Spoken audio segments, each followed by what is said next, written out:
네, 오늘 이 시간 우리가 함께 나눌 하나님 말씀은 마태복음 14장 22절에서부터 33절까지에 기록되어 있는 본문의 말씀입니다. 오늘 우리가 함께 살펴볼 이 본문 말씀은 우리가 몇 년 전에도 이 똑같은 본문의 말씀을 함께 나눈 적이 있었고, 또한 며칠 전에 새벽 기도의 시간에도 말씀을 통해서 함께 나눈 바가 있는 본문의 말씀의 내용입니다. 그리고 이 가운데는 우리가 잘 알고 있는 베드로가 물 위를 걷는 내용이 기록되어 있는 본문의 말씀입니다. 그리고 오늘 본문의 말씀에서 대다수의 사람들이 가장 주목하는 것은 앞서 말씀을 드렸던 것처럼 베드로가 물 위를 걷는 사건이었다라고 할 수 있습니다. 하지만 오늘 본문 말씀의 핵심은 베드로가 물 위를 걸었다라고 하는 사실에 있는 것이 아닙니다. 적어도 이 시간에는 인간으로서 물 위를 걷는 이적을 체험한 베드로에게 주목하는 것이 아닌 그 물 위를 걷게 하신 예수님에게 주목함 가운데 오늘 말씀에 이 사건들에 담겨있는 의미들을 함께 살펴보는 시간을 갖고자 합니다. 그리하여 이 본문의 말씀의 내용을 통해 예수님께서 오늘날 이 시대를 살아가는 우리들에게도 깨닫게 하시길 원하는 교훈은 무엇인지, 오늘 말씀에서의 사건의 내용이 오늘날 이 시대를 살아가는 우리에게 주는 영적인 유익은 무엇인지를 깨닫고 그로 말미암는 유익을 풍성히 받아 누리는 귀하고 복된 시간이 되기를 바라겠습니다. 오늘 우리가 함께 나눌 본문 말씀 바로 앞부분을 보시면 오늘 말씀에서의 사건이 있기 전에 예수님께서 오병이어의 이적의 사건을 통해 예수님께 나와왔던 5,000명이 훨씬 넘는 사람들을 먹이신 사건의 내용들이 기록되어 있다는 사실을 확인할 수가 있습니다. 그리고 그 일이 있은 후에 예수님께서는 오늘 우리가 함께 봉독한 바와 같이 제자들을 재촉하셔서 건너편으로 빨리 건너가게 하셨습니다. 그렇다면 예수님께서는 왜 한편으로는 제자들을 재촉하시며 배에 태워서 건너편으로 건너가게 하시고 또 다른 한편으로는 거기에 모인 사람들을 흩어보내신 것이라 할 수 있겠습니까? 우리는 그 이유에 대해서 요한복음 6장 14절과 15절에 기록되어 있는 말씀의 내용을 참고할 수 있을 것이라 생각합니다. 요한복음 6장 14절과 15절 말씀에는 그 사람들이 예수께서 행하신 이 표적을 보고 말하되 이는 참으로 세상에 오실 그 선지자라 하더라. 그러므로 예수께서 그들이 와서 자기를 억지로 붙들어 임금으로 삼으려는 줄 아시고 다시 혼자 산으로 떠나가시니라 라고 하는 말씀이 기록이 되어 있습니다. 당시 오병이어의 이적을 체험한 사람들은 요한복음에 기록된 말씀에서 알 수 있듯이 예수님을 이 세상적인 왕, 메시아로 알고 그 예수님을 자신들의 임금으로 삼으려고 했습니다. 그리고 그 상황에 대해서 칼빈 선생님은 그의 공관복음 주석에서 제자들을 재촉하셔야지만 됐다. 왜냐하면 그들이 주님을 떠나 속히 다른 곳으로 건너가고자 하지 않았기 때문이다 라고 설명을 하고 있습니다. 그리고 그들이 그와 같이 그곳에 머물러 있기를 원하였다라고 하는 사실은 오늘 본문 말씀에 기록된 재촉하다 라고 하는 표현을 통해서도 확인할 수 있는 바라고 할 수 있습니다. 오늘 본문 말씀에서의 재촉하다라고 번역되어 있는 표현의 원문의 의미는 강제하다, 억지로 하게 하다 라고 하는 의미를 지니고 있는 표현입니다. 그러니 마태는 의도적으로 이와 같은 표현을 사용함으로써 당시 제자들이 그곳에서의 예수님의 하실 일이 다 끝났음에도 불구하고 여전히 그곳에 계속해서 머물러 있고자 하였다라는 사실을 나타내 보여주고 있는 것이라 할 수 있는 것입니다. 그렇다면 제자들은 왜 그곳에서 할 일이 다 끝났음에도 불구하고 계속해서 그곳에 머물러 있기를 원하였던 것이었겠습니까? 그것은 우리가 쉽게 짐작할 수 있는 바와 같이 그들이 오병이어의 이적을 체험한 사람들의 환대와 환호를 더 길게 오랫동안 그곳에 머물며 누리고 싶었기 때문인 것입니다. 오늘 말씀에서의 제자들의 마음 가운데는 그러한 이적을 베푸신 예수님과 가장 가까운 자리에 서 있음에 대한 우쭐한 마음, 내가 바로 그 예수님의 제자다. 너희들이 그처럼 왕으로 삼고 싶어하는, 너희들이 떠받들고 싶어하는 그 예수님의 가장 가까운 자리에 있는 자들이 바로 우리들이다. 이러한 사실을 나타내 보이고 싶었으며 그 예수님을 향한 환대를 자신들도 함께 그곳에서 더 오랫동안 누리고 만끽하고 싶어하는 마음들이 그 마음 한켠에 자리하고 있었던 것입니다.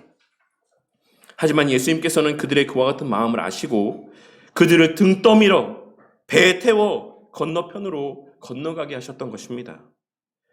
그리고 이를 통해 우리가 얼마나 사람들의 환호와 높임에 취약한 존재들인지를 다시 한번 깨달을 수 있습니다. 사람들은 언제나 다른 사람들의 칭찬을 듣고 싶어하며 인정을 받고 싶어하고 자신을 알아주기를 바라고 높여주기를 바라는 마음을 품고 살아갑니다. 나는 아니라고 생각해도 우리 모두의 마음 가운데는 사람들로부터 인정받고 높임받고 칭찬받고 환호함을 받고 싶어하는 마음들이 그 마음 한켠에 자리하고 있다는 것입니다. 우리 주님께서는 당신의 백성들을 향하여 끊임없이 겸손을 가르치시고 말석에 앉으라고 말씀하셨음에도 불구하고 제자들을 비롯한 우리의 마음 속에는 늘 사람들로부터 인정받고 싶어하는 마음, 자신을 알아주었으면 하는 마음, 그로 말미암아 높임을 받고 싶어하는 마음들이 가득한 것입니다. 하지만 우리의 이 땅에서의 신앙의 여정 속에 사람들로부터의 환호와 그와 같은 높임은 아무런 유익이 되지 않는다라고 하는 사실을 오늘 말씀을 통해 다시 한번 깨닫고 마음 가운데 새기는 저와 우리 모두가 되기를 바랍니다. 제가 처음 교회를 개척하고 지금까지도 가장 자주 듣는 말 중에 하나가 어떻게 교회를 개척하게 되었습니까? 참 귀한 일 하고 있으십니다. 참 힘든 시기에 교회를 개척하시다니 대단합니다. 이러한 말들을 오늘날까지도 너무나도 많이 빈번하게 듣고 있습니다. 그리고 사람들의 그와 같은 말을 들을 때마다 저도 모르게 익숙해지는 제 모습을 발견하게 될 때가 있습니다. 그래, 나는 요즘에 그렇게 힘들다라고 이야기하는 개척교회 목사다. 나는 교회를 개척해 본 적이 있는 목사다. 이러한 생각을 마음 한켠에 가지고 저도 모르는 사이에 규모 있는 교회에 청빙받는 목사님들 혹은 규모 있는 교회에 청빙을 받으려 하는 목사님들을 부정적으로 바라보거나 그분들을 폄하하는 듯한 마음을 가지고 있는 제 모습을 문득문득 깨닫게 될 때가 있는 것입니다. 그러면서 동시에 제 자신을 합리화할 때가 많습니다. 개척교회가 이만하면 대단한 거지 라고 이야기하는 주변 사람들의 말에 취해서 개척교회가 몇 년 되지도 않아서 이 정도 성도들 모였으면 대단한 거지 라고 하는 사람들의 칭찬에 취해서 저 자신조차도 이만하면 됐다, 이만큼도 대단한 거다 라고 스스로를 위안하며 그 자리에 머물러 있고자 하는 마음을 가질 때가 종종 있다라는 것입니다. 하지만 우리가 여기서 반드시 기억해야 되는 것이 있는데 그것은 오늘 말씀에서 제자들이 더 누리기를 원했던 사람들의 높임과 환호는 예수님의 행하신 일로 말미암은 것이었다라는 사실입니다.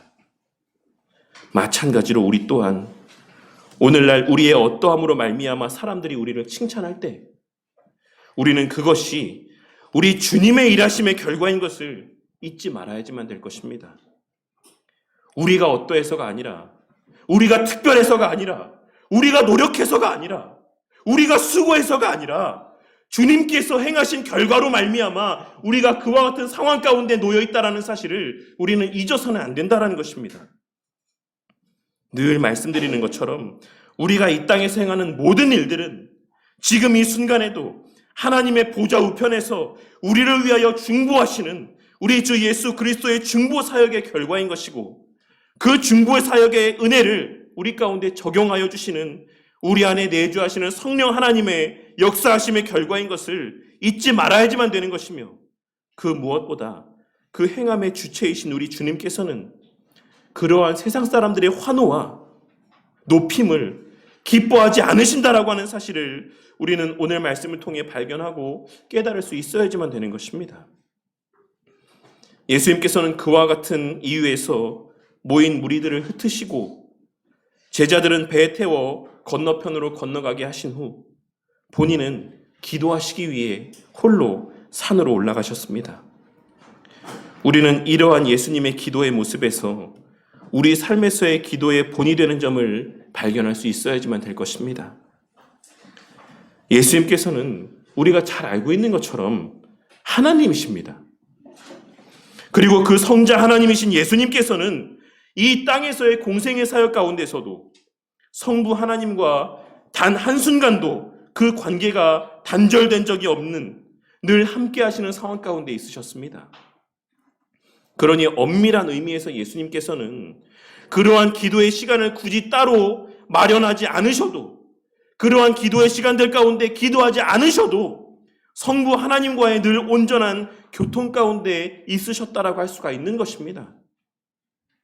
하지만 그럼에도 불구하고 예수님은 시간이 날 때마다 홀로 은밀한 곳에 나아가셔서 기도하셨습니다. 왜 그러하셨겠습니까? 왜 예수님은 시간이 날 때마다 홀로 은밀한 곳을 찾아 나아가 기도하신 것이겠습니까? 단순히 우리에게 본을 보이시기 위해 너희도 이렇게 기도해라 라고 하는 본을 보이시기 위해 나타내 보이신 행동이라고 할 수 있겠습니까? 결코 그렇지 않습니다. 예수님은 그 누구의 방해도 받지 아니하고 그 무엇의 방해도 받지 아니하고 오직 성부 하나님과의 독대하는 그 시간, 성부 하나님께만 온전히 집중할 수 있는 그 시간, 그 교제할 수 있는 시간을 갖고 싶으셨던 것입니다.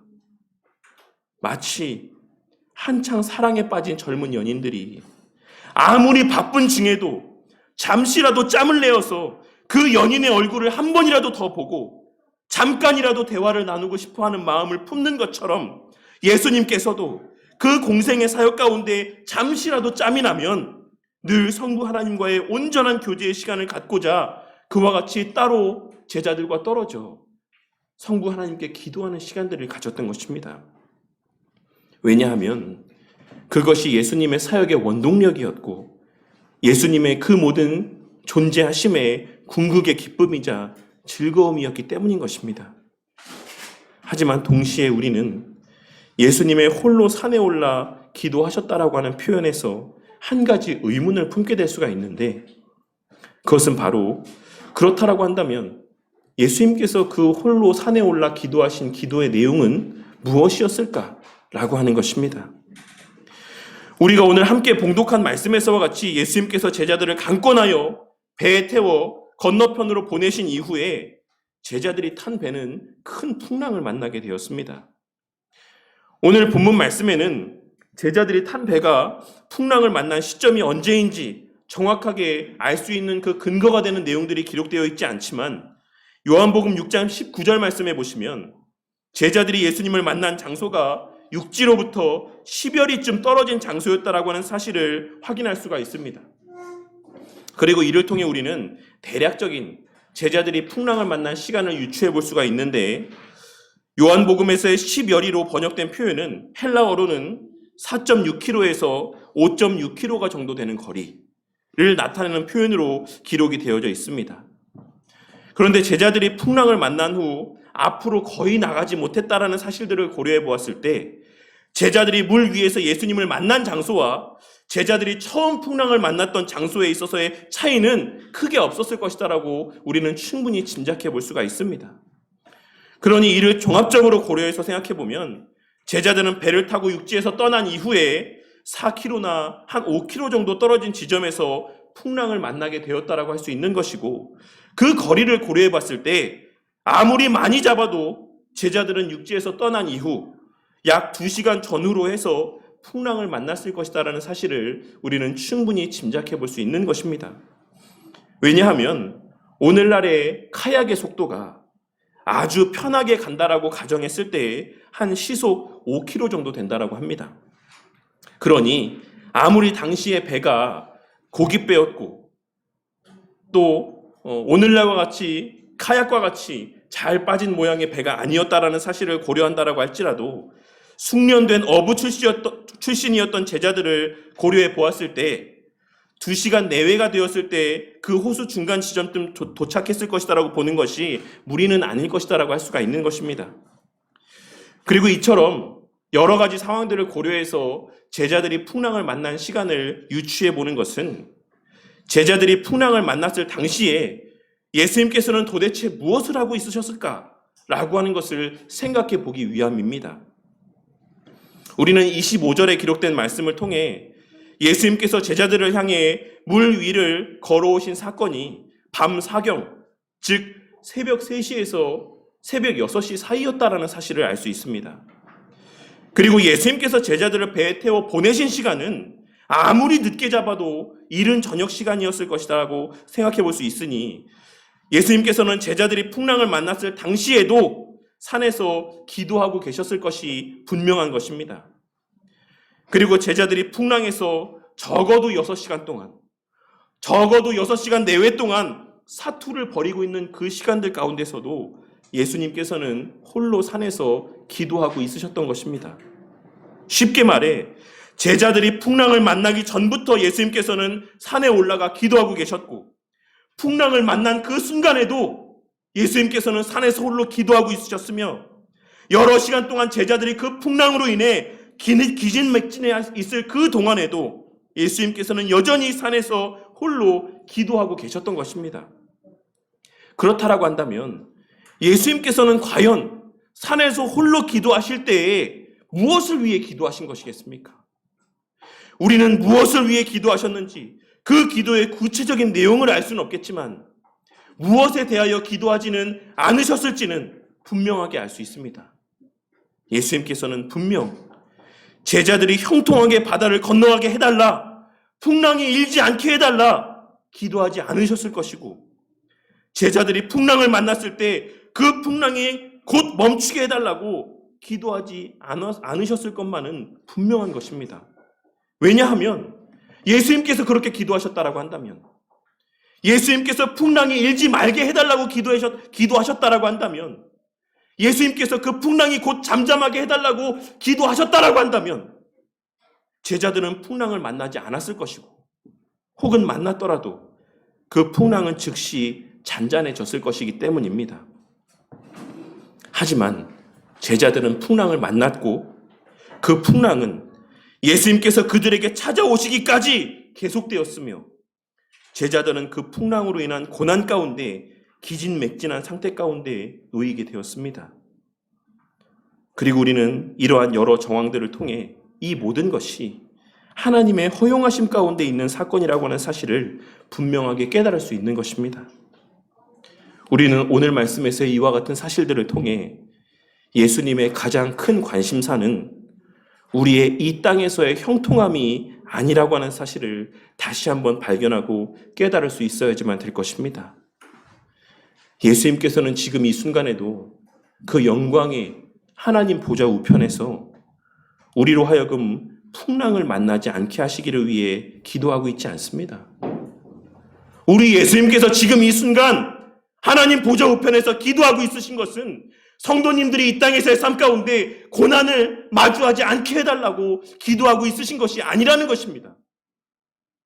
예수님께서는 지금 이 순간에도 우리가 직면한 이 고난이 빨리 사라지기를 위해 기도하고 있지 않으십니다. 우리 성도님들이 지금 힘들어하고 있는 것, 고민하고 있는 것, 그 문제가 빨리 해결되게 해달라고 기도하고 있지 않으시다라는 것입니다. 그렇다면 예수님께서는 무엇을 위해 기도하고 있으시겠습니까? 예수님께서는 당시 산에서 홀로 기도하실 때나 지금 이 순간 성부 하나님의 우편에 그 영광의 자리에서 기도하실 때에나 한결같이 성부 하나님의 뜻이 우리 안에서와 온 세상 가운데 온전히 성취되기를 위하여 기도하고 있으시다라고 하는 사실을 오늘 말씀을 통해 깨닫게 되는 은혜가 있기를 바라겠습니다.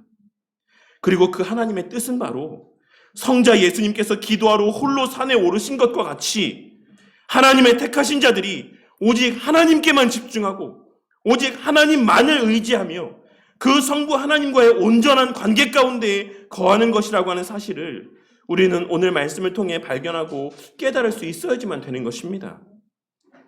그러니 저나 우리 성도님들이나 우리 삶에는 우리는 예수 믿기 때문에, 열심히 신앙생활하기 때문에, 기도하기 때문에 늘 형통함만 가득할 것이다라고 하는 장밋빛 미래에 대한 환상을 품고 살아가는 자들이 되지 마시기를 바랍니다. 내가 열심히 신앙생활을 하니까, 내가 예배 열심히 드리니까 내 앞에 미래는 늘 형통할 것이다라고 착각하지 마시라는 것입니다. 제자들이 바로 얼마 전 예수님의 오병이어의 이적을 목독해 되었던 것은 바로 그들이 곧 만나게 될, 그들이 곧 마주하게 될 풍랑 가운데서도 하나님을 향한 변함없는 신뢰와 확신을 가지고 하나님만을 의지하게 하시기 위함이었다라는 사실을 우리는 오늘 본문의 말씀을 통해 발견하고 깨달을 수 있어야지만 되는 것입니다. 그리고 그와 같이 우리의 삶에서의 다른 이들보다 더 큰 은혜의 체험들이 있다라고 한다면, 우리 성도님들의 삶 가운데 남들보다 더 큰 물질의 부요함의 은혜가 있거나, 가정의 평안함의 은혜가 있거나, 직장에서의 형통함의 은혜가 있거나, 다른 이들보다의 더 큰 은혜의 제목들이 있다라고 한다면 그 삶 가운데는 반드시 그 은혜의 체험이 필요한 고난의 시간들 또한도 우리의 삶 가운데 예비되어져 있을 수 있다라는 사실과, 우리 삶에서의 풍랑은 필연적인 것이다라고 하는 사실을 깨닫게 되는 은혜가 있기를 바란다는 것입니다.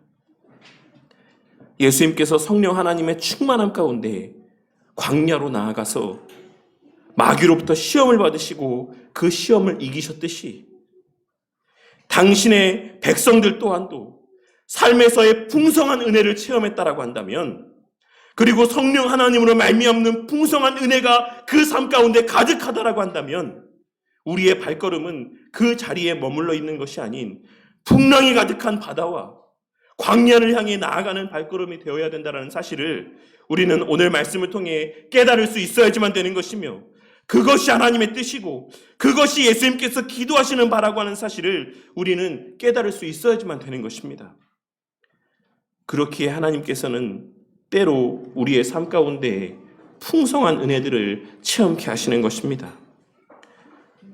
그들이 마주하게 될 풍랑 속에서도 주님을 향한 신뢰를 잃어버리지 않기 위해, 그리고 그들이 나아가야 될 광야와도 같은 그들의 이 땅에서의 삶의 터전으로 그들이 발걸음하게 하시기 위해 하나님께서는 때로 우리에게 풍성한 은혜들을 체험케 하시는 것이고, 삶에서의 여러 가지 은혜의 수단들을 허락해 주시는 것이라 할 수 있는 것입니다. 그리고 그것이 바로 우리 예수님께서 기도하셨던 바이자 지금 이 순간에도 기도하고 있으신 기도의 제목이라고 하는 사실을 우리는 깨닫고 명심해야지만 되는 것입니다. 우리 삶에서 필연적인 풍랑이 있을 텐데, 우리의 앞으로의 삶이 광야에서의 걸음과도 같은 척박한 삶의 시간들의 연속일 텐데, 그 걸음들 속에서 늘 우리 주님만을 의지하고 주님만을 바라보며 하나님께 속한 자로서의 주의 몸된 교회 안에서의 삶을 끝까지 살아갈 수 있도록, 그리하여 우리에게 예비된 그 종착지에 무사히 다다를 수 있도록 주님께서는 지금 이 순간에도 우리를 위하여 기도하고 있으신 것이며, 그뿐 아니라 매 주일 예배의 시간들마다, 그리고 우리의 일상에서의 범사의 삶의 시간들 속에서 우리를 말씀을 통해 직접 찾아오시기도 하시는 것입니다. 그러니 매 주일 설교 시간에 말씀이 선포되어질 때마다 그 말씀의 내용이 어떠하든지, 어떤 종류의 말씀이 선포되어지든지 그 이면에는 오늘 주님께서 제자들을 향해 건네신 첫 마디의 말씀인 안심하라, 난이 두려워하지 말라 라고 하는 말씀의 의미가 담겨져 있다는 사실을 깨닫게 되는 은혜가 있기를 바라겠습니다.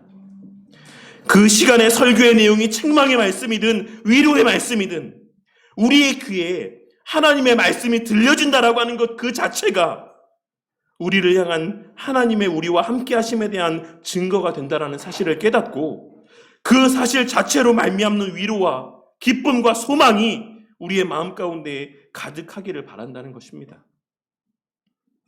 우리는 간혹 나이 드신 어르신들이 부모님의 잔소리가 그립다라고 말씀하시는 것을 듣게 될 때가 있습니다. 연세가 지긋하신 어르신들이 예전에 내 어머니가, 내 아버지가 나를 나무라셨을 때 그 나무람들이 그립다는 말씀을 하시는 것을 종종 듣게 될 때가 있는 것입니다. 그 말이 무슨 말입니까? 그 어르신들의 그 말에는 어떤 의미가 담겨져 있는 것이겠습니까? 그러한 어르신들의 그와 같은 말 가운데는 그렇게라도 부모님께서 내 곁에 살아계셨으면 좋겠다라는 의미가 그 고백들 가운데 담겨져 있는 것입니다. 그러니 설령 주일에 증거되어지는 말씀이 내 귀에 따갑게 들리는 말씀이라고 할지라도 그러한 말씀을 내 귀에 들려주신다라고 하는 것 자체가 바로 주님께서 나와 함께 하시고 나를 사랑하신다라고 하는 사실에 대한 반증이라고 하는 사실을 깨닫게 되는 은혜가 있으시기를 바란다는 것입니다. 비록 우리의 부족과 연약으로 인해 주일에 선포되어지는 말씀이 때로는 우리에게 놀라고 두려운 말씀으로 여겨질 수도 있지만 실상 그러한 말씀조차도 우리를 향한 사랑의 표현이자 우리와 함께 하심에 대한 확증이고 위로의 또 다른 모습이라고 하는 사실을 우리는 깨달을 수 있어야지만 되는 것입니다. 그리고 이후 예수님의 그와 같이 바다를 걸어오시는 모습을 본 베드로는 우리가 잘 알고 있는 바와 같이 예수님을 향해 주여 만일 주님이시거든 나를 명하사 물 위로 오라 하소서라고 이야기를 합니다. 그리고 이와 같은 베드로의 요구에 대해서 칼빈 선생님은 그의 주석에서 말씀하시기를 베드로의 입술에서의 고백과 그가 보여주는 태도는 그의 신앙이 아직 무르익지 않았음을 말해준다. 베드로는 그리스도께서 말씀하시는 것을 이미 들었다. 그럼에도 불구하고 그는 만일 주님이시거든 이라고 이야기하였으며 그러한 부족하고 연약한 믿음 중에서 아무런 생각도 없이 한 소원을 예수님께 고백하였다. 그는 자기의 분수를 지켰어야 했으며 그리스도께로부터 믿음을 더 얻어 그 믿음의 인도와 안내로 마침내 모든 장애를 넘어야 했던 것이다. 그러나 사실이 그러했던 것처럼 그는 신앙의 날개도 없이 날고자 하였으며 그리스도의 음성이 자기 마음에 확고해지도록 하지도 않고 발밑의 파도를 어떤 견고한 것으로 여겼던 것이다 라고 이야기하고 있습니다. 이게 무슨 말입니까? 오늘날 많은 사람들이 베드로의 물 위를 걷는 사건들을 보면서 우리도 그와 같은 믿음을 가져야 된다. 우리도 베드로와 같은 믿음을 갖고 이 물 위를 걸을 수 있는 자들이 되어야 된다라고 설교하고 있지만 칼빈 선생님은 그의 주석에서 이야기하기를 이 베드로의 고백이 그의 주제넘는 고백이었다라고 증거하고 있는 것입니다. 그는 견고한 믿음도 없이 준비도 없이 하나님의 은혜를 구함도 없이 물 위를 걷고자 하는 자신이 무엇을 구하는지도 모르는 그와 같은 주제넘은 고백을 지금 하나님 앞에 토해내고 있다라고 증거하고 있는 것입니다. 그리고 새벽 기도회 때도 말씀드렸던 것처럼 예수님께서 그러한 베드로의 부족하고 연약한 상태에서의 기도를 들어주신 것은 그 자신의 어리석음을 그가 직접 경험하여 확실히 알게 하시기 위함이라고 설명하고 있습니다. 만일 그와 같이 베드로의 기도가 하나님의 뜻에 합당한 기도가 아니었다라고 한다면 그가 부족함 가운데 잘못 구하는 것이었다라고 한다면 예수님께서는 왜 그 기도에 응답하셨습니까? 라고 하는 의문 가운데에 칼빈 선생님은 때로는 그와 같은 응답들을 통해 우리의 부족함을 깨닫게 하시기 위해서 응답하신 것이다라고 설명하고 있는 것입니다. 하나님께서는 때로 우리의 부족함 가운데 잘못 요구한 것들을 허락하지 아니하심으로써 우리를 더 잘 보살피시기도 하시지만 때로는 우리에게 양보하심으로써 우리 자신이 어리석은 것을 우리 스스로가 경험적으로 깨닫게 하시기 위해 우리의 부족함 가운데 구하는 기도에 응답하시기도 한다라는 것을 칼빈 선생님은 그의 공간복음 주석에서 이야기하고 있는 것입니다. 그리고 우리는 이를 통해 우리의 기도한 바가 응답되어지는 것이 늘 우리의 그와 같은 응답을 받을 만한 우리가 자격이 되기 때문이 아니라는 사실을, 혹은 우리의 구하는 바가 하나님 뜻에 합당하기 때문이 아니라는 사실을 깨달을 수도 있어야지만 되는 것입니다. 우리는 우리가 간구한 기도의 제목이 응답되었다라고 하는 사실 그 자체보다는 우리의 그와 같은 기도가 응답된 이후에 우리와 하나님 사이의 관계가 어떻게 되었는지, 내 기도가 응답된 이후에 내 신앙의 상태가 어떻게 되었는지를 더 주목해 보아야지만 되는 것이다라는 사실을 오늘 말씀에서의 베드로의 모습을 통해 발견하고 깨달을 수 있어야지만 되는 것입니다. 제가 예전에도 여러 차례 말씀을 드렸지만, 제가 예전에 부교육자 사역을 할 때 그 교회 안에서의 청년들 가운데 믿음의 배우자를 위해서 새벽마다 나와서 기도하는 자들이 참으로 많았습니다. 누구나 청년 때에 기도할 때가 되면 많은 청년들이 그 믿음의 배우자를 만나기 위해 새벽마다 나와서 기도합니다. 하지만 그렇게 결혼할 시기가 되어서 열심히 기도하는 친구들 중 열의 7, 8은 그와 같은 기도의 응답으로서의 믿음의 가정을 이루고 난 이후에 그렇게 자신이 기도했던 그 가정에 매여서, 그렇게 자신이 기도했던 그 배우자에 매여서, 그러한 가정에서 태어난 자식들에 매여서 이전보다 못한 신앙의 삶을 사는 것을 보게 될 때가 너무나도 많이 있습니다.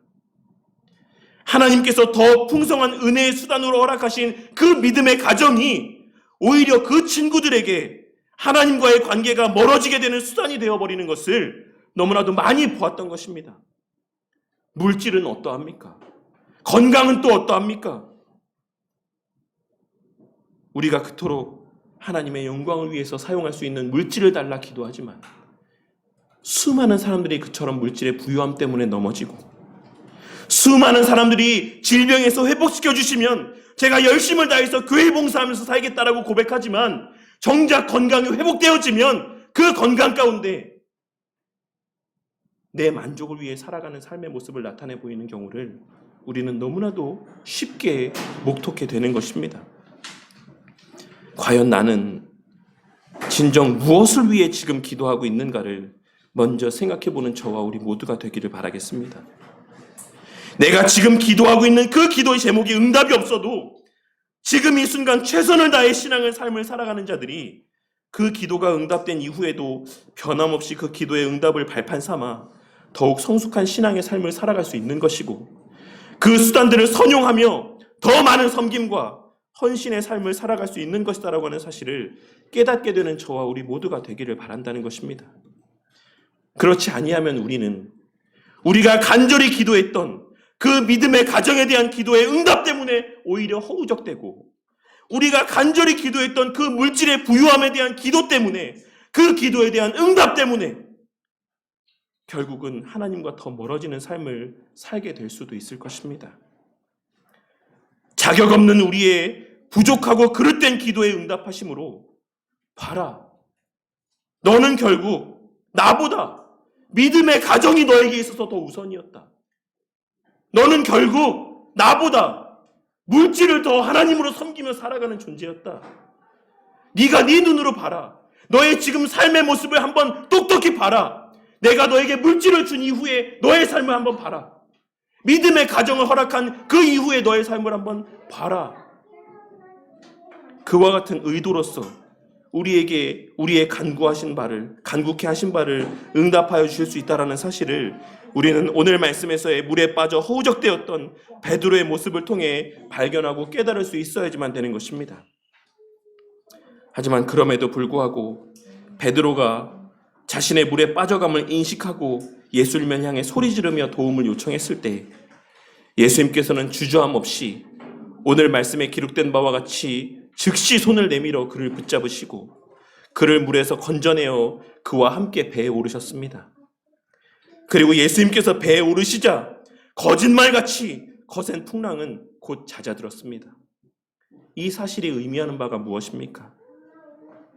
이는 우리의 모든 문제를 해결해 주실 수 있는 유일한 분, 우리가 직면한 모든 문제로부터 평안할 수 있게 하여 주시고 자유할 수 있게 해 주시는 분은 오직 우리 예수님밖에 없다라는 사실을 나타내 보여주는 것입니다. 그리고 성도는 오직 제자들이 탔던 배가 의미하는 교회 안에서만, 교회 공동체 안에서만 이 세상을 의미하는 그 물에 빠지지 아니하고 그 위에 떠 있을 수 있으며, 주의 몸 된 교회는 오직 우리 주 예수 그리스도와 함께할 때에만, 진리의 말씀이 함께할 때에만 비로소 참된 평안을 누리고 만끽할 수 있다라는 사실을 나타내 보여주는 것이라 할 수 있는 것입니다. 성도와 교회는 다른 그 무엇도 아닌 오직 바른 진리 안에서만 하나님과의 바른 관계를 유지하고 누리며 만끽할 수 있는 것이고, 그러한 하나님과의 바른 관계 안에서만 성도와 교회는 참된 만족과 평안을 누릴 수 있는 것이다라는 사실을 오늘 말씀을 통해 깨닫게 되는 저와 우리 모두가 되기를 바라겠습니다.